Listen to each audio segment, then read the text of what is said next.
प्यारे साथियों, ये मुद्दे सुनने बहुत जरूरी है कि हम ये यात्रा क्यों कर रहे हैं और इस यात्रा से अगर ताकत बन गई, भाईचारा बन गया तो क्या आएगा उत्तर प्रदेश में।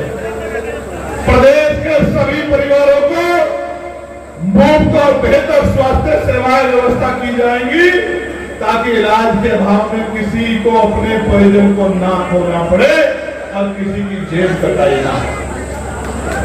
उत्तर प्रदेश में ये मेरी माएं सुन ले, ये मेरी बहनें सुन ले, आपके लिए महत्वपूर्ण है ये। उत्तर प्रदेश में पूर्ण रूप से शराबबंदी लागू की जाएगी। शराब का गला घोटने का काम उत्तर प्रदेश में किया जाएगा। उत्तर प्रदेश में वर्षों से खाली पड़े बैकलॉग के पदों को भरा जाएगा और जो मेरा पढ़ा लिखा नौजवान भाई उत्तर प्रदेश में रहता है उनको पक्की नौकरी दिलाने का काम हम लोग करेंगे। इस बात का मैं आपको विश्वास दिलाऊंगा। जितना बैकलॉग है पहली कैबिनेट में, और सुनो नौजवानों, पेपर न लीक होगा, न भ्रष्टाचार होगा, निष्पक्ष पेपर होगा और जो योग्य है उसको नौकरी मिलेगी। इस बात का भी मैं आपको विश्वास दिलाता हूं। पैसे पर्ची से नौकरी नहीं मिलेगी, मेहनत करने वालों को नौकरी मिलेगी। इस बात का भी मैं आपको विश्वास दिलाता हूं। और सिर्फ यही नहीं, सेंटर भी 200 किलोमीटर दूर नहीं लगेगा, यही 50 किलोमीटर दूर दूसरे जिले में आपका सेंटर कम से कम लगेगा। और बेटियों का सेंटर तो गृह जनपद में लगेगा। बेटी को परेशान होने के लिए हम दूसरे जनपद में नहीं जाने देंगे। इस बात का भी मैं आपको विश्वास दिलाता हूं। और परीक्षा का कोई शुल्क नहीं होगा, परीक्षा का कोई शुल्क नहीं होगा। और पूर्ण क्या व्यवस्था की जाएगी कि आरक्षण की पॉलिसी को 100% इंप्लीमेंट किया जाएगा। आरक्षण व्यवस्था पे नौकरी जो है वो सब लोगों के लिए जितनी संख्या उनको मिलने का काम है। प्यारे साथियों, उत्तर प्रदेश के पुलिस के जवानों को 8 घंटे की ड्यूटी, सप्ताह में 1 दिन की छुट्टी, बॉर्डर स्कीम खत्म कर वेतन विसंगतियां उनकी दूर की जाएगी। मेरी बात को आप याद रखना। जिस मित्र पुलिस की बात की जाती है वो मित्र पुलिस बना के उनकी पीड़ा हर के हम लोग मित्र पुलिस बनाने का काम करेंगे। प्यारे साथियों, शिक्षकों को गैर शिक्षण कार्यों से मुक्त करके केवल आपके बच्चों के भविष्य को मजबूत कराने के लिए सिर्फ शिक्षा के कार्यों तक सुनिश्चित किया जाएगा उनका काम। प्रत्येक नागरिक की सुरक्षा सुनिश्चित करने के लिए मजबूत और जवाबदेह कानून व्यवस्था लागू की जाएगी। और कहीं भी किसी दफ्तर में कोई अधिकारी कर्मचारी काम करने के नाम पे घूस मांगेगा तो उसको सख्त से सख्त कार्रवाई करके मुकदमा दर्ज करके जेल भेजने का काम हम लोग करेंगे। घूसखोरी भ्रष्टाचार। प्यारे साथियों, महिलाओं के लिए विशेष सुरक्षा कानून बनाया जाएगा और फास्ट ट्रैक कोर्ट की व्यवस्था की जाएगी। कर्मचारियों के लिए बुढ़ापे की लाठी यानी के पुरानी पेंशन को उत्तर प्रदेश में पुनः बहाल किया जाएगा। इस बात का भी मैं आपको बता दूं। प्यारे साथियों, जनता को राहत देने के लिए 300 यूनिट बिजली फ्री दी जाएगी और प्रीपेड स्मार्ट मीटर को तिलांजलि देके पूरे 400-500 रुपए के बिल को वापिस लागू किया जाएगा सब्सिडी देके कि 24 घंटे बिजली की व्यवस्था हर घर तक पहुंचे और 4-5 हजार की जगह 400-500 के बिल में उनको बिजली का लाभ मिले। किसानों को 24 घंटे बिजली के लिए मुफ्त बिजली की व्यवस्था उत्तर प्रदेश में हम लोग करने का काम करेंगे। इस बात का भी मैं आपको विश्वास दिलाता।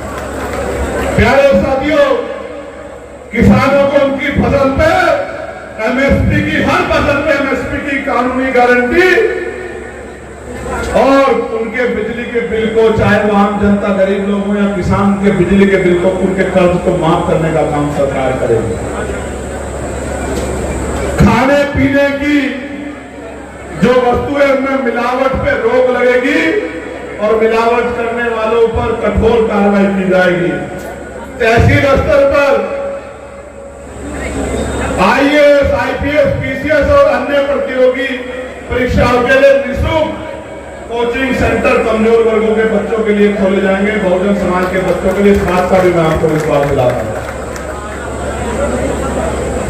मैनुअल सफाई प्रथा को पूरी तरह समाप्त कर मशीन आधारित सफाई व्यवस्था लागू की जाएगी और ठेकेदारी की जो कॉन्ट्रैक्चुअल लेबर का काम है इसको पूर्ण रूप से खत्म करके गरिमाई जीवन दिलाने के लिए कम से कम 20,000 रुपए न्यूनतम वेजेस, जो 753 रुपए पार्लियामेंट में लड़ के हमने लागू कराया था, हर तरह के लेबर के काम के लिए मिनिमम 753 रुपए का दैनिक वेतन दिलाने का काम हम लोग करेंगे। इस बात का भी मैं आपको विश्वास दिलाता हूं। चाहे कोई कहीं काम करे, रेडी पटरी वालों के लिए, छोटे परिवार व्यापारियों के लिए वेंडिंग जोन बनाकर सुरक्षित व्यवस्थित बाजार उपलब्ध कराए जाएंगे, जिससे कि उनको रोजगार मिले और पुलिस का डंडा भी उन तक नहीं पहुंचे, उनकी जेब भी ना काटी जाए। इस बात का भी मैं आपको विश्वास दिलाता हूं। खेल और खिलाड़ियों को बढ़ावा देने के लिए स्थानीय स्तर पर खेल योजनाओं को प्रभावी ढंग से लागू किया जाएगा और राज्य के स्तर पर अंतर्राष्ट्रीय स्टेडियम जिलों में बनाए जाएंगे। इस बात का भी मैं आपको विश्वास दिलाता हूं। उत्तर प्रदेश की अति पिछड़ी जातियों को ईडब्ल्यूएस की तरह अतिरिक्त 15% आरक्षण की व्यवस्था उत्तर प्रदेश में हम लोग कराएंगे। पाल को, प्रजापति को, कश्यप को, मौर्य को, जो भी अति पिछड़ी जातियां, सैन है, विश्वकर्मा है, निषाद है, उन सब अति पिछड़ी जातियों को, प्यारे साथियों, और जो दलित समाज की जातियां छूट गई है उनको 5% अतिरिक्त आरक्षण की व्यवस्था भी हम लोग कराएंगे उत्तर प्रदेश में। एससी एसटी वर्ग के साथ ओबीसी वर्ग के कर्मचारियों को भी प्रमोशन में आरक्षण की व्यवस्था लागू की जाएगी उत्तर प्रदेश में। जो 2012 की सरकार ने अन्याय किया था एससी एसटी कर्मचारियों के साथ, उस तरह उनके साथ ओबीसी के कर्मचारियों को भी प्रमोशन में रिजर्वेशन का लाभ हम लोग दिलाएंगे। बहुजन समाज के जितने भी महापुरुष हैं, उनके प्रेरणा स्थल हैं, उन सबको, जिनमें मस्जिदें भी आती है, खानका भी आती है, उनकी सुरक्षा सुनिश्चित की जाएगी और उनका संरक्षण किया जाएगा। इस बात का भी मैं आपको विश्वास दिलाता हूं। संविदा कर्मचारियों को स्थायी नौकरी दी जाएगी और आशा बहनें, आंगनबाड़ी बहनें, भोजन माता और सहायिकाएं को राज्य कर्मचारी का दर्जा हम लोग दिलाने का काम करेंगे और उनको कम से कम गरिमाई जीवन के तौर पे 20,000 रुपए वेतन हम लोग दिलाने का काम करेंगे, मानदेय हम लोग दिलाने का काम करेंगे। पंचायत सहायकों को, रोजगार सेवकों को और ग्राम चौकीदार को भी सम्मानजनक वेतन दिलाने का हम लोग काम करेंगे। होमगार्ड के जवानों को राज्य कर्मचारियों के समान वेतन और सुविधाएं तथा पीआरडी के जवानों को बेहतर मानदेय व अन्य सुविधाएं दी जाएंगी। उत्तर प्रदेश के गांव को सड़क, शिक्षा, स्वास्थ्य और आधुनिक सुविधाओं से जोड़कर आत्मनिर्भर और सुरक्षित बनाया जाएगा। इस बात को मैं आपको विश्वास दिलाता हूं। मैं गांव में जन्मा हूं और मैं जानता हूं कि गांव का जीवन कैसा है, इसलिए स्मार्ट शहर बने या न बने, सरकार पे हम लोग स्मार्ट गांव बना के रहेंगे। इस बात को मैं आपको कहना चाहता हूं। 69,000 शिक्षक भर्ती में जो घोटाला हुआ था, उनको, उन पीड़ित अभ्यर्थियों को उस भर्ती को तत्काल प्रभाव से पारदर्शी और न्यायपूर्ण भर्ती सुनिश्चित करते हुए उनको नौकरी दिलाई जाएगी। अभ्यर्थियों की सुविधा के लिए वार्षिक परीक्षा कैलेंडर जारी किया जाएगा तथा ताकि सभी परीक्षाएं तय समय पर पारदर्शी और निष्पक्ष तरीके से संपन्न कराया जाए। साथ ही परीक्षा केंद्रों को मैं पहले बता चुका कि नजदीक रखा जाएगा। उत्तर प्रदेश के हर बेघर परिवार को पक्का घर, हर भूमिहीन को भूमि की व्यवस्था कराई जाएगी और जो शहर में कमजोर वर्गों के लोग जिन पे घर नहीं है, आज कह रहा हूं 150 गज का प्लॉट और घर बना के देगी सरकार। मेरी बात को याद रखना, 150 गज से कम का घर नहीं, 150 गज का शहर में गरीब लोग रहते हैं पक्का घर देगी, जमीन मिलेगी, घर बना के देगी, सिर्फ जाके रहना पड़ेगा शहरी आवास योजना के तरह। इसलिए मैं आपको कहना चाहता हूँ, और ग्रामीण क्षेत्रों में तो कोई बेघर नहीं बचेगा। इस बात को एफिडेविट ले लो आप मुझसे। प्यारे पत्रकारों की सुरक्षा, प्यारे साथियों, उत्तर प्रदेश में चल रही तानाशाही सरकार को हटाकर भारतीय संविधान के अनुरूप सरकार हम लोग चलाने का काम करेंगे। इस गुंडा राज को खत्म करने का काम करेंगे।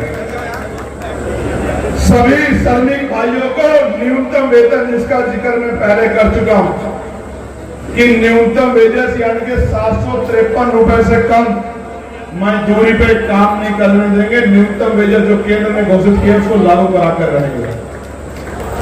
उसके साथ साथ जो फर्जी इनकाउंटर किए हैं, घर तोड़े गए हैं, बुलडोजर चलाए गए, उन सबका स्वतंत्र आयोग बना के, निष्पक्ष आयोग बना के जांच होगी। और जिन्होंने ये अपराध किया है उसे हर व्यक्ति को चिन्हित करके निर्दोष को सजा नहीं और दोषी बचेगा नहीं। कितने भी रसूखदार परिवार से जुड़ा व्यक्ति ना हो, अपराधी को सजा मिलेगी तो मिलेगी। मेरी बात को आप याद रखना।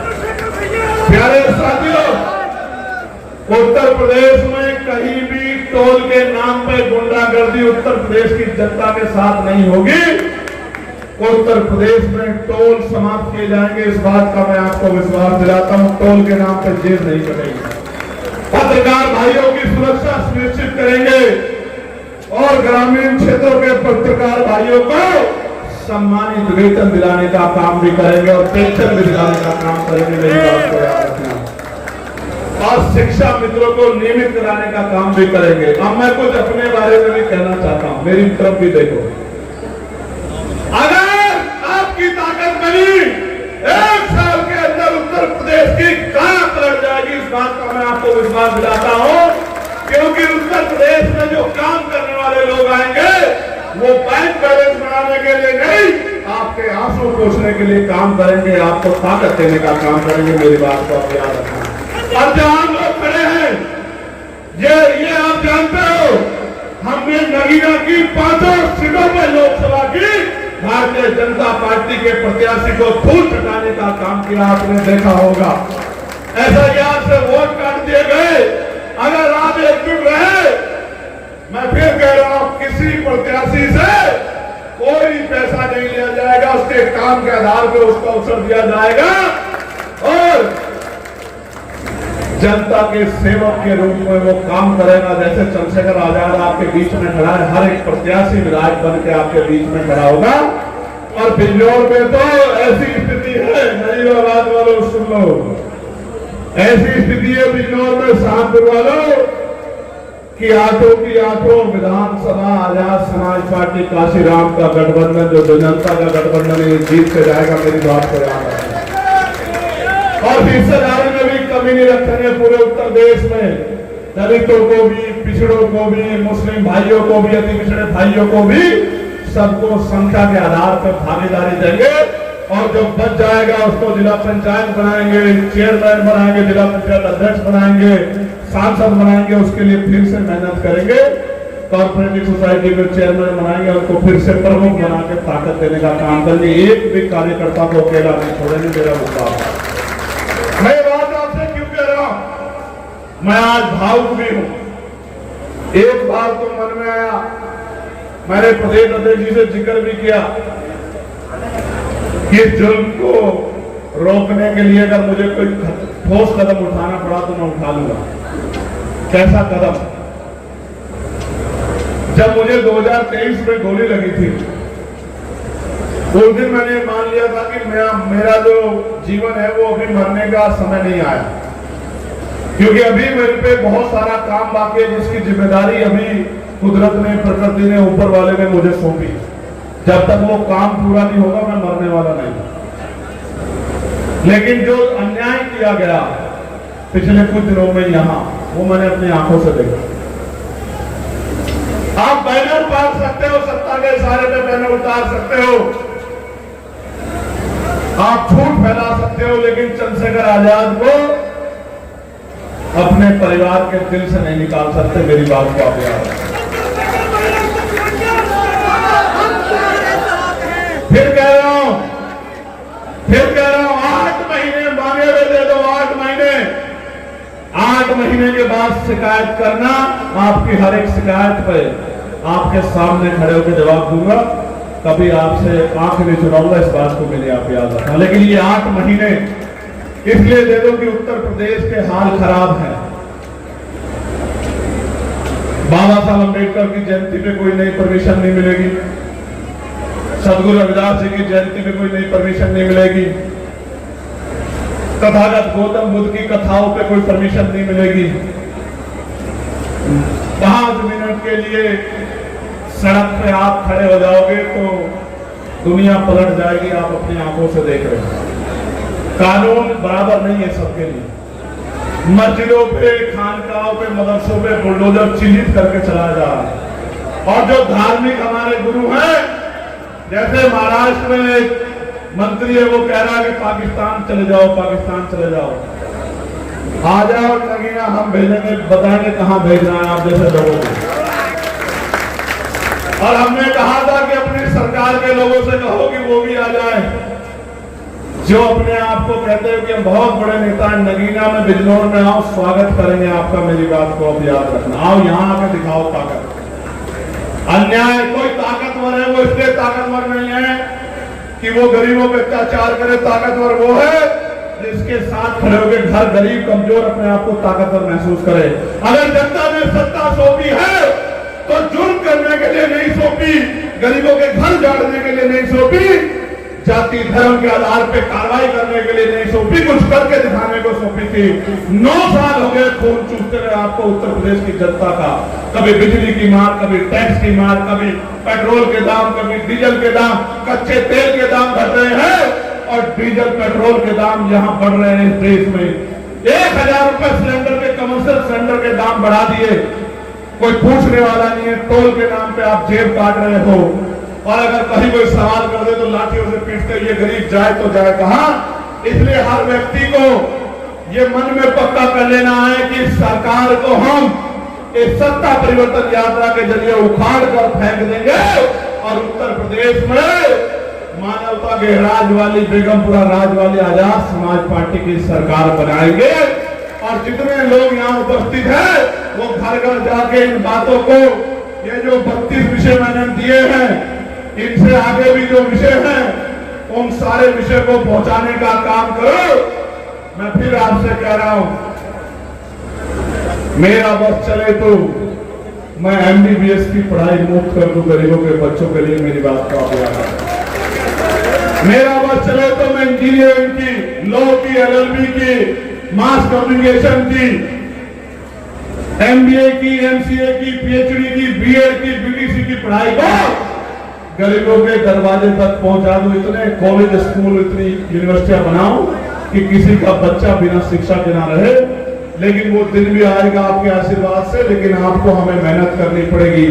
मैं पुनः आपका धन्यवाद करता हूं इस ऐतिहासिक कार्यक्रम के लिए जो जितनी समितियां बुनी है, उनके एक एक साथी का धन्यवाद करता हूं। जिस तरह सीनियर लोग हमारे लीडरशिप जो विभिन्न प्रदेशों की है और उनको जिम्मेदारियां दी गई है कि वो मंच में ना बैठ के काम करे, जिस तरह वो पूरी मजबूती से डटी हुई है और अपने आप सारी जिम्मेदारी उठा रही है, उनका बहुत बहुत धन्यवाद करता हूं। और मैं पुनः आपसे कह रहा हूं, ये संघर्ष है और इस संघर्ष को हमें जीतना है, इस संघर्ष को हमें आगे बढ़ाना है। आप बताओ, ये जो बातें मैंने कही है लागू होनी चाहिए नहीं होनी चाहिए? बताओ, दोनों हाथ उठा के बताओ जहां तक मेरी आवाज जा रही है। लागू होनी चाहिए नहीं होनी चाहिए? गरीबों को, सबको शिक्षा एक समान मिलनी चाहिए नहीं मिलनी चाहिए? पढ़े लिखे भाइयों बहनों को रोजगार मिलना चाहिए नहीं मिलना चाहिए? ये निरंकुश बॉर्डर पे ताला, बुलडोजर पे ताला लगना चाहिए नहीं लगना चाहिए? ये गरीबों पे जुर्म ज्यादती बंद होनी चाहिए नहीं बंद होनी चाहिए? ये जो माफिया गरीबों की जमीन छीन रहे हैं, ये जमीन छीनने का काम बंद होना चाहिए नहीं होना चाहिए? ये जुर्म ज्यादती की सरकार का खात्मा होना चाहिए, नहीं होना चाहिए। कहते हैं संघर्षों के साए में घनघोर जवानी चलती है, इतिहास उधर झुक जाता है जिस ओर जवानी चलती है। और सपने उन्हीं के पूरे होते हैं जिनके सपनों में जान होती है। पंखों से कुछ नहीं होता दोस्तों, हौसलों से उड़ान होती है। हौसले मजबूत रखिए। आभार नगीना, धन्यवाद नगीना, जिंदाबाद नगीना। और नगीना मॉडल मुरादाबाद में जाएगा, संभल में भी जाएगा, अमरोहा में भी जाएगा, मेरठ भी जाएगा, मुजफ्फरनगर भी जाएगा, सहारनपुर भी जाएगा, शामली भी जाएगा, हापुड़ भी जाएगा, गाजियाबाद भी जाएगा, बुलंदशहर भी जाएगा, हस्तिनापुर भी जाएगा। हर उस जगह जाएगा जहां नगीना मॉडल को जाना चाहिए। और नगीना मॉडल इंकलाब का मॉडल है। नगीना मॉडल जुल्म के खिलाफ जिहाद का मॉडल है। नगीना मॉडल जुल्म के खिलाफ बगावत का मॉडल है। नगीना मॉडल और ये अन्याय के खिलाफ हमारी आवाज है, ये उठेगी और ये सरकार के कानों तक जाएगी। और ये सरकार कितना जोर लगा ले, हम लोग रुकने वाले नहीं है। मैं पत्रकार साथियों का भी धन्यवाद करूंगा। ये जो सच्चे पत्रकार, एक तो ईमानदार पत्रकार होते हैं, दूसरे सच्चे पत्रकार होते हैं। ईमानदार पत्रकार तो पता नहीं क्या चला देंगे आज भी, लेकिन सच्चे पत्रकार बहनों भाइयों को मैं बहुत बहुत धन्यवाद देता हूं, जो लगातार 18 मंडल के कार्यक्रम में, जो 8 की 8 रैलियों में, जो हर एक कार्यक्रम में आगे बढ़ते रहे। मैं उन सबका दिल से धन्यवाद करता हूं। और आगे रविंद्र भाटी जी जो हमारे राष्ट्रीय महासचिव है वो आगे हैं, वो बाकी घोषणा क्या आगे कार्यक्रम की वो करेंगे। मैं उनको माइक दे रहा हूं, उसके बाद हम लोग यात्रा पर चलेंगे। और तन मन धन से इस यात्रा का सम्मान और सहयोग कीजिए। ये बदलाव की यात्रा है, ये आपके घरों तक रोशनी पहुंचाने की यात्रा है, ये आपकी पीड़ा, आपकी मुसीबतें खत्म करने की यात्रा है, ये सत्ता के घमंड को तोड़ देने की यात्रा है, ये संविधान को लागू कराने की यात्रा है, ये गरीब को सम्मान का जीवन दिलाने की यात्रा है, ये बहन बेटियों पे जुल्म जाति रोकने की यात्रा है, ये धर्म और जात के नाम पर फैल रही नफरत को खत्म करने की यात्रा है। खालिद ये यात्रा जिंदाबाद यात्रा है और ये यात्रा उत्तर प्रदेश के बदलाव की यात्रा। बहुत बहुत धन्यवाद। जय भीम, जय भारत, जय संविधान, जय मंडल, जय जोहार, जय जवान, जय किसान। और ये एक छोटा सा सहयोग लेकिन बहुत बड़ा सहयोग। इस यात्रा के लिए एक छोटी बच्ची ने बागपत से भेजा, मैं उस परिवार का धन्यवाद करता हूँ। बहुत बहुत धन्यवाद।